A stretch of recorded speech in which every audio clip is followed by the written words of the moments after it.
Language. I can't tell you the amount of hate I'm getting from the Indian community based off of a joke.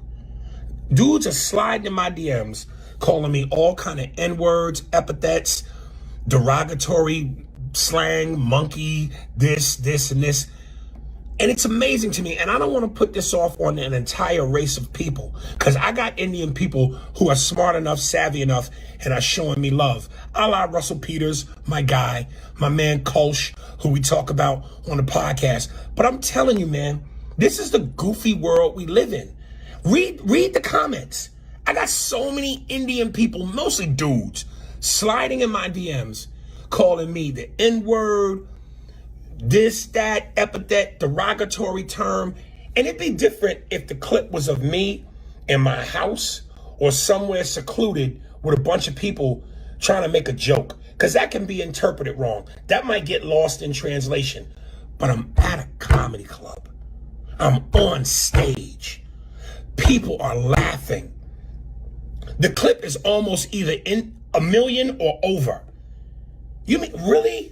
This is the goofy world we live in now, that even with contextual circumstances, context, I'm a comic. I'm on stage. They're cutting the people in the crowd laughing. I got a mic in front of me, a stool on next to me. And y'all are that sensitive that you're getting upset over a joke? You're taking a joke that seriously, even with people laughing, which is a clear indication that it's comedy. Now, Spears wouldn't stop there, as his caption on the video would read, "This is insane. I got love for everybody, but my style of comedy is uncut, raw, unfiltered, Bolivian yayo. I'm old school. I come from that 80s, 90s era of comedy. I don't do graham cracker preschool take a nap on a cot Capri Sun comedy. Man up, man up." In the video, Spears would note that context matters because the joke was made while he was on stage and while people were laughing, instead of making the joke in his house or someone secluded where it can be misinterpreted. Like Spears said, the viral clip has gone on to earn more than 3.5 million views on Instagram alone. He would also use this opportunity to express his displeasure with the state of comedy right now, as he feels the world's sense of humor is getting soft compared to the 80s and 90s style of comedy that Spears was influenced and grew up on. The joke remains.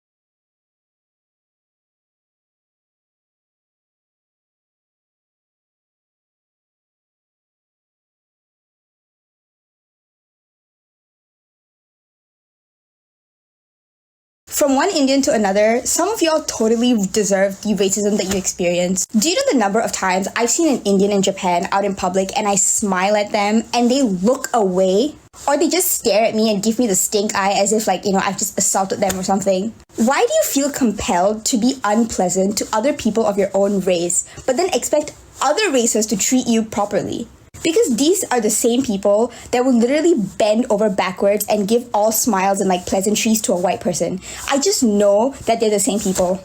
And to be honest, it's generally most Asians who do this, right? One time I went out to eat and we were waiting in line with one of my friends, and there was this Singaporean lady and her daughter in line, and I could very obviously tell that she's Singaporean because of her accent. Anyway, she starts a conversation with my friend who's a white American, and obviously she's born and bred in America now. She doesn't have even a single bit of Singaporeanness in her voice. And my friend's pretty much telling her about the program we're in. She's like, yeah, we're Jets, blah, blah, blah. And she goes, oh, I'm from Singapore. And my friend is like, no way, my friend is Singaporean. This lady looks at me, she goes, oh, okay, and continues talking to my friend as if she, I don't exist.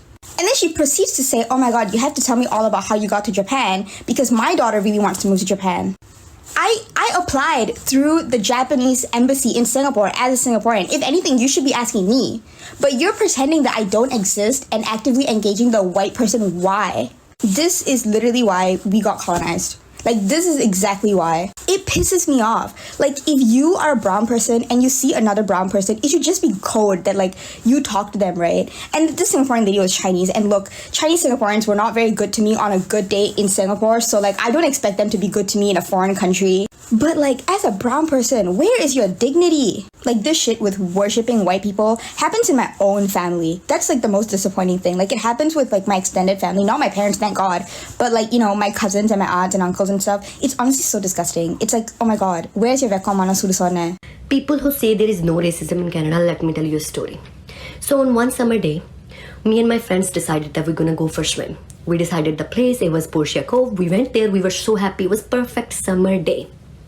The water was warm. We went to the washroom to change ourselves and we were talking to each other in Punjabi. That's my language. So we were talking to each other like, this is so perfect, this is so nice. And as we were talking, I heard a voice coming from another washroom. She's like, shut the fuck up. Why are you speaking your own gibberish language? Why are you not speaking in English? This is fucking Canada, speak in English. I'm like, excuse me? Who the fuck are you? We were in shock. Me and my friends, we were like in disbelief. Like, this is Canada. Like, how this thing is happening to us? And I'm like,